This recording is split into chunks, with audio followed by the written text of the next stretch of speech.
je suis arrivé en 1958 et j'ai habité à rue Bernard Palissy, dans les maisons SNCF. Moi, quand je suis arrivée, c'était que des champs, tout autour de chez moi.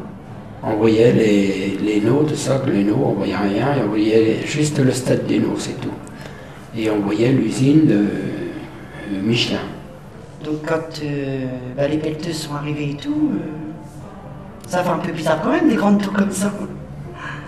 Puis bon, on s'est habitué. Hein. Il n'y avait pas la rue Jean Zay, tout ça, ça n'existait pas. Ça. Il y avait que les deux bâtiments, un qui était repris où je suis par 3 Vita, et l'autre il était repris par mon logis. C'est tout ce qu'il y avait, puis après petit à petit ça s'est construit. Il y a eu le rond-point qui s'est construit, après c'était Continent, et puis après ça a été Carrefour qui sont construits.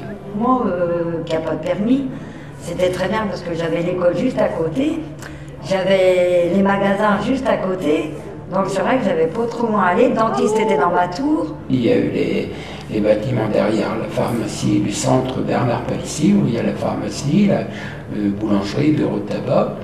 Et puis après, ils ont construit 3 tours, les 3 tours de la gendarmerie qui est partie ensuite à Rosières. On avait tout à proximité, les enfants pouvaient aller tout seuls à l'école, de nos fenêtres on les voyait.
Je suis arrivée en 75, j'ai vu toutes les tours se monter. J'ai habité 20 ans dans la Tour Rouge, donc je suis arrivée déjà avec mes 3 premiers enfants. Et après j'en ai eu 3 autres qui ont été élevés en fait, ils ont tous été élevés dans la tour en fait. Mes enfants sont tous nés ici, et ils habitent encore tous, 3 sur les 4 habitent encore la Chapelle-Saint-Luc.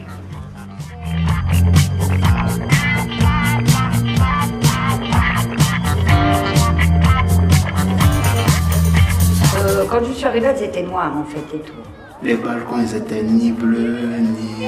Il y avait des barreaux en fait. Et après, on nous a mis chaque couleur. On nous a mis des couleurs sans nous demander, on nous a dit, ceux-là seront rouges. Et quand je suis revenu, en fait, ça avait changé. Il y avait des balcons et tout, de couleurs bleu, rouge, jaune. On m'a dit, oui, tu te rends compte, c'est une tour rouge, c'est la tour de sang, nanani, nanana. On m'a dit, oui, il y a des voyous partout. Moi, écoutez, j'ai vécu quand même 20 ans. Mes enfants étaient jeunes, donc oui, ils se sont habitués au quartier, ils ont eu beaucoup de copains, copines. Hein. Les tours, quand j'en entends parler, des fois, je leur dis aux gens, arrêtez de parler comme ça. Parce que je leur dis, vous n'avez jamais vécu dedans, et nous, on n'a pas vécu ça. Donc c'est vrai que nous, déjà, ça nous met une mauvaise image pour nous, parce qu'on a l'impression d'avoir été dans un quartier qu'il ne fallait pas bouger et tout ça. Moi, je peux vous assurer, j'ai laissé ma porte ouverte et j'ai jamais personne qui est rentré chez moi.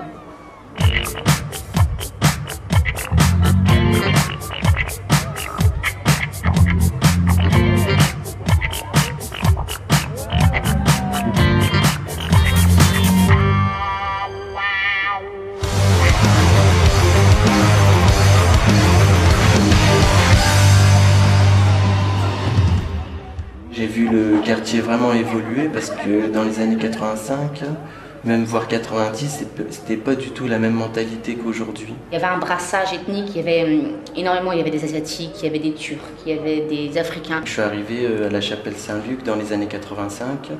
Mes parents, ils étaient réfugiés politiques. Par contre, ce que j'ai remarqué avec le temps, c'est que c'était très communautaire et au fur et à mesure des années, ça commençait à se mélanger. Je pense que l'école, c'est l'école qui a dû faire le lien. Comme je suis arrivé en France assez tôt, c'est-à-dire à l'âge d'1 an, donc je me considère vraiment français, puisque j'ai pris la culture, la langue. Et moi, je le constate aussi ici à l'Espace Jeune, où je vois souvent les jeunes d'origines différentes. On retrouve plus cet état d'esprit communautaire.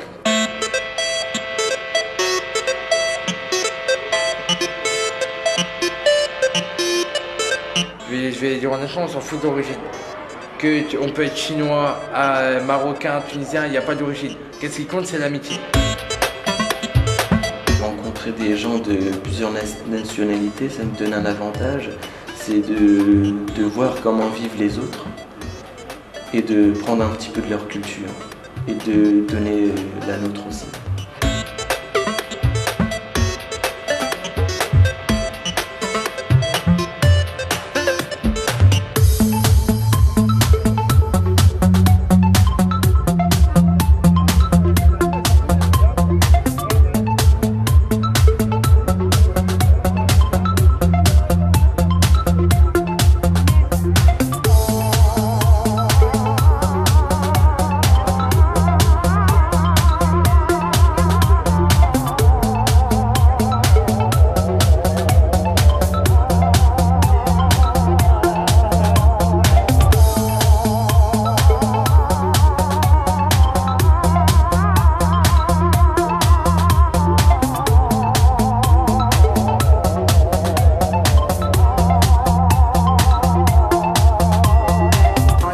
Par palier et c'était une tour de 14 étages.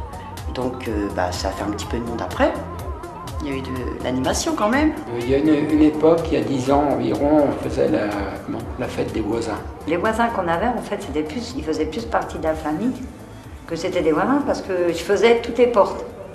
C'est-à-dire que je montais voir le feu d'artifice au 14, j'allais boire le café au 11e, avec tous. En fait, on était tous...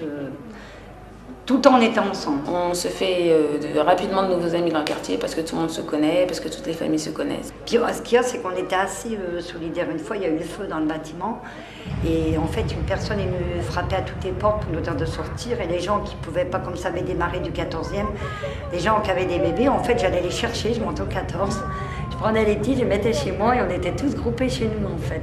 On s'était réfugiés dans un appartement pour que... Mais c'est vrai qu'on aimait bien être ensemble, ça c'est clair.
Moi je dis toujours que le quartier c'est la jungle, mais faut pas trop se baser sur ça.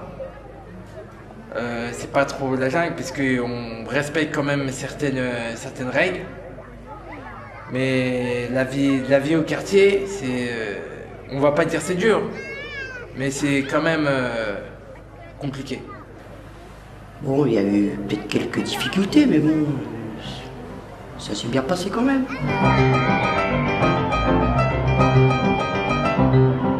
Au quartier, on avait des jeux qui étaient inédits, c'est-à-dire qu'on les a inventés. Exemple, le jeu du bâton chinois. C'est un sorte de baseball avec 2 bâtons. Après, il y a eu aussi les jeux marrants comme le loup. Et l'autre jeu, c'était sur les halls d'immeubles, comme il y avait 2 murs. Donc le jeu, on les appelait le jeu de tête. C'était avec une balle de tennis. Donc le but du jeu, c'était de tirer la balle par terre, faire un rebond qui tape le 2e mur et ensuite de mettre une tête pour marquer le point. Rue Gaston Berger, ils viennent d'installer tout juste des balançoires. Mais c'est hallucinant, on se serait cru aux foires. Les gens, je vous assure, les gens faisaient la queue.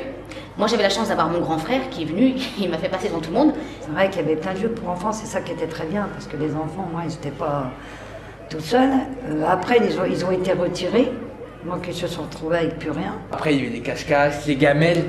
Les gamelles aussi, on lançait la balle loin, puis il allait chercher. C'est comme un cache-cache avec une balle. Attraper les filles dans les cages d'escalier, ouais. Et c'était dans les tours, on n'avait pas de moyen d'aller à l'hôtel, hein. L'hôtel c'était trop cher. Et franchement les tours c'était quand même bien isolé parce qu'il y avait 2 escaliers, il y avait des tout petits escaliers et les gros escaliers, donc on allait se planquer dans les petits escaliers, quoi. Sinon les ascenseurs étaient énormes aussi, on pouvait les bloquer aussi.